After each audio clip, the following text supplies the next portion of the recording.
ஒரு இதுவே என்ன பண்ணுதுன்னா உங்களுக்கு ensuring more then 45 if not 47 வரைக்கும் போவாங்கன்றது என்னுடைய ஈஸியஸ்ட் கெஸ். ஸோ 47 வரைக்கும் டிஎம்கே போவாங்களா? எஸ் டிஎம்கேவுக்கும் இரண்டாம் இடம் வரவங்களுக்கும் டிஃபரன்ஸ் எவ்வளோ இருக்க வாய்ப்பு இருக்கு? ஆக்சுவலி இது நீங்கள் ஒரு 1 மந்த் 1.5 மாதத்துக்கு முன்னாடி கேட்டிருந்தீங்க ஒரு 4% இருக்கு 5% இருக்குன்னு சொல்லலாம்.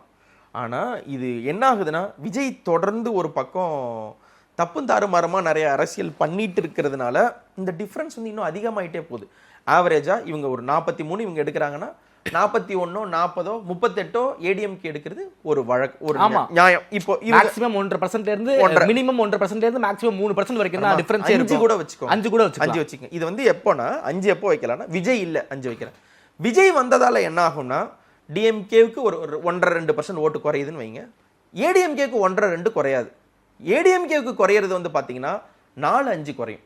ஸோ விஜய் டிஎம்கேவுக்கு காசு பண்ற டேமேஜை விட ஏடிஎம்கே காசு பண்ற டேமேஜ் அதிகமா இருக்கும். அப்போ விஜய் ஒருத்தர் வந்ததுனாலேயே ஏடிஎம்கே அண்ட் டிஎம்கேவுக்கான அந்த ஓட்டு டிஃபரன்ஸ் பெருசா போயிருக்கும்.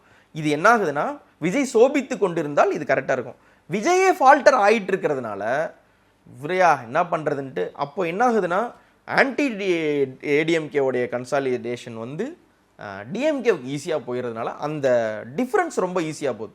நீங்கள் டோன்ட் பி சர்ப்ரைஸ்ட் ஒரு 12 13 10க்கு மேலே டிஃப்ரென்ஸ் போனால் கூட ஃபர்ஸ்ட்டுக்கும் செகண்டுக்கும் டபுள் டிஜிட்ல வருங்கிறீங்க. எஸ், அதற்கான ஸ்கோப் எல்லாமே ஏற்படுத்தி வச்சிருக்காங்க.